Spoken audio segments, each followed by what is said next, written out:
Pension ஒன்றும் திடீர்னு வரல.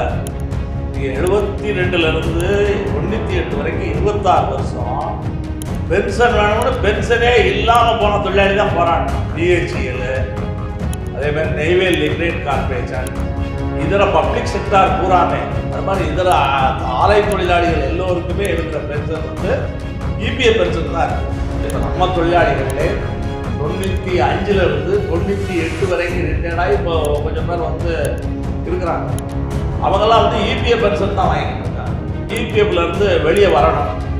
இபிஎஃப்லேருந்து விதிவிலக்கு வாங்கி தான் அந்த ஸ்கீமுக்கு வர முடியும்.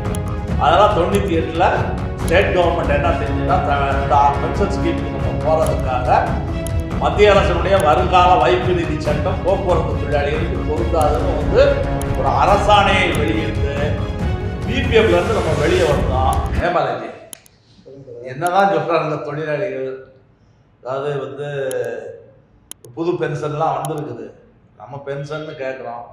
தொழிலாளிகளுடைய ஃபீலிங் என்னவா இருக்குது? தொழிலாளி வந்து இந்த நாம் தொடர்ந்து பென்ஷன் பென்ஷன் பென்ஷன் பல இயக்கங்களை நடத்திட்டோம். இந்த வாட்டியா பென்ஷன் கிடைச்சிருமா, இந்த ஒப்பந்தத்தில் பென்ஷன் கிடைச்சிருமா அப்படின்ற கேள்வியை முன்வைக்கிறாங்க. நீங்கள் தான் பதில் சொல்லணும். இப்போ அது எப்படி கிடைக்கும்? மத்திய அரசு வேற இப்போ பென்ஷன் அறிவிச்சிருக்கு. அதுங்க நம்ம வந்து முதல்ல வந்து தொழிலாளிக்கு சில தவறை சொல்லணுங்க. ஏதாவது நம்ம தொழிலாளிகள் வந்து என்னென்னா வந்து இப்போ அரசு ஊழியர்கள் போராட்டம் நடத்திக்கிட்டு இருக்காங்க, ஆசிரியர்கள் எல்லாம் போராட்டம் நடத்திக்கிட்டு இருக்காங்க. கிட்டத்தட்ட வந்து 10-15 வருஷமாக போராட்டம் நடத்திருக்காங்க. இப்போ நம்ம டிரான்ஸ்போர்ட் தொழிலாளியை பொறுத்தளவு என்னென்னா இதெல்லாம் நமக்கு இப்போதைக்கு நடக்கிற விஷயம் கிடையாது, இதெல்லாம் ரிட்டையர்ட் ஆகும்போது பார்க்குறாங்க அப்படிங்கிற ஒரு மனநிலை நம்ம டிரான்ஸ்போர்ட் ஒர்க்கருக்கு இருக்குது. முதல்ல அந்த மனநிலையை வந்து நம்ம வந்து மாற்ற வேண்டிய தேவையும் கட்டாயமும் இருக்குது. என்ன பிரச்சனை அப்படின்னா வந்து ஆக்சுவலாகவே தொழிலாளிக்கு பென்ஷனில் என்னங்கிறதே தெரியல. என்னன்னு ஒருத்தருக்கு தெரியலைன்னா வந்து நிச்சயமாக அதுக்கு போராடலாம் மாட்டாங்க. இப்போ செய்ய வேண்டிய வேலைன்னா தொழிலாளிக்கு பென்ஷனை பற்றி நம்ம வந்து முழுசாக புரிய வைக்கணும். இப்போ யாருக்கிட்டே நம்ம பழைய பென்ஷன் வாங்கிட்டு இருக்கோம். பழைய பென்ஷன் வந்து 98ல் தானே வாங்கணும். 98க்கு முன்னாடி நமக்கே பென்ஷன் கிடையாது. 1972 கார்பரேஷன் ஆரம்பிச்சிட்டாங்க. 72லேருந்து கிட்டத்தட்ட 26 வருஷம் கோரிக்கை வச்சு தான் 98ல் பென்ஷன் வந்துச்சு. பென்ஷன் ஒன்றும் திடீர்னு வரல. நீங்கள் 72லேருந்து 98 வரைக்கும் 26 வருஷம் பென்ஷன் வேணும்னு பென்ஷனே இல்லாமல் போன தொழிலாளி தான் போராடணும். என்ன நம்ம கஷ்டம்னா ஒரு காலத்தில் தொழிலாளர்கள் எல்லாம் போராடி வாங்கினாங்க. இப்போ வந்து வாங்கினதை தக்க வைக்கிறதுக்கு தொழிலாளிகளை தயார்படுத்த வேண்டிய தேவை என்பது இருக்குது.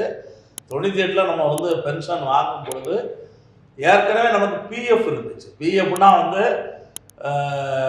நம்மகிட்ட 12% பிடிப்பான். இப்போ உங்களுக்கு பிஎஃப் கிடையாது. சசிக்கு பிஎஃப் இருக்குது, தயாவுக்கு பிஎஃப் இருக்குது. நீங்கள் 2003க்கு மேலே வேலை செஞ்சீங்க, உங்களுக்கு வந்து இபிஎஃப் கிடையாது. முதல்ல வந்து இந்தியா பூரா எல்லா தொழிற்சாலையில் உள்ள தொழிலாளிக்கும் பிஎஃப்னு உண்டு. 12% நம்மகிட்ட பிடிப்பான், 12% வந்து நிர்வாகம் அந்த பிஎஃப் போடுவான். ஒரு தொழிலாளி ரிட்டையர்ட் ஆகும்போது அந்த 24% மொத்தமாக வாங்கிட்டு போகக்கூடிய நடைமுறை தான் இருந்துச்சு 1995 வரைக்கும். 95ல் என்ன செய்கிறாங்க அப்படின்னா வந்து வருங்கால வைப்பு நிதி பென்ஷன் திட்டம் என்ற ஒரு திட்டம் அறிவிக்கப்படுது. அதாவது 12% தொழிலாளி போடுவார், 12% வந்து நிர்வாகம் போடுவோம். இந்த 12 24 ரிட்டையர்ட் ஆகும்போது மொத்தம் வாங்கிட்டு போகிறதுக்கு பதிலாக அந்த 12% நிர்வாகம் போடக்கூடிய பங்கில் 8.33% அரசாங்கம் எடுத்துக்கொண்டு மீறி இருக்கக்கூடிய 15.67% மட்டும் கையில் கொடுப்பா. 8.33% வைத்துக்கொண்டு நாங்கள் பென்ஷன் கொடுக்குறோம் என்று சொல்லி வருங்கால வைப்பு நிதி பென்ஷன் தான் வந்து அறிவிக்கப்பட்டது.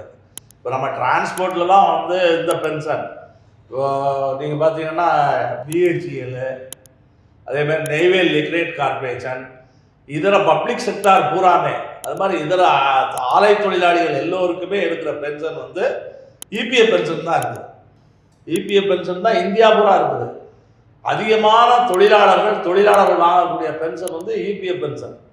இப்போ இந்த இபிஎஃப் பென்ஷனில் வந்து குறைபாடுகள் இருக்குது, இது குறைவான பென்ஷன் என்ற கருத்தை ஒட்டி இப்போ அதுக்கான போராட்டங்கள் நடந்துட்டு இருக்கு. இப்போ அதோட சுப்ரீம் கோர்ட்லாம் பல தீர்ப்பு சொல்லி இபிஎஃப் பென்ஷன்லேயே நிறையா மாற்றங்கள் வந்துருச்சு.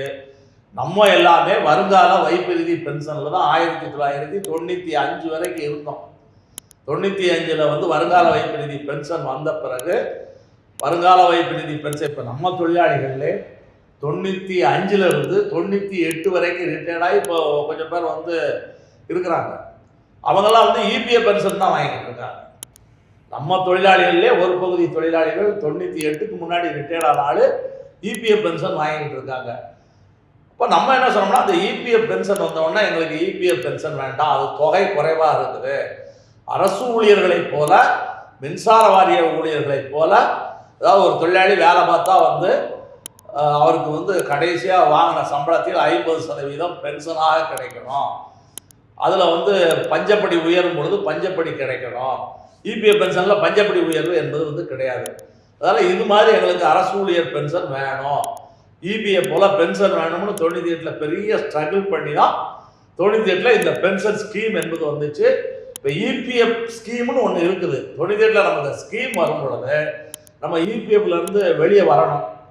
இபிஎஃப்லேருந்து விதிவிலக்கு வாங்கி தான் இந்த ஸ்கீமுக்கு வர முடியும்.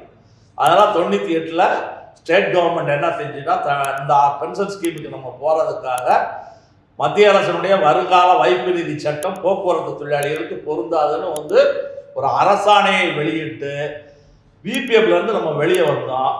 அதுக்கப்புறம் தான் இந்த பென்ஷன் வந்துச்சு. அதனால் இப்போ இபிஎஃப் பென்ஷன் வந்து இந்தியா பூரா எல்லா தொழிலாளிகளுக்கும் இருக்கிறது. நமக்கு இபிஎஃப் பென்ஷன் இருந்துச்சு. இபிஎஃப் பென்ஷனை விட இந்த பென்ஷன் சிறந்தது என்ற அடிப்படையில் இந்த பென்ஷனுக்கு வந்தோம். அந்த அடிப்படையில் தான் இப்போ பழைய பென்ஷன் திட்டம் என்பது வந்து நடைமுறையில் இருக்குது.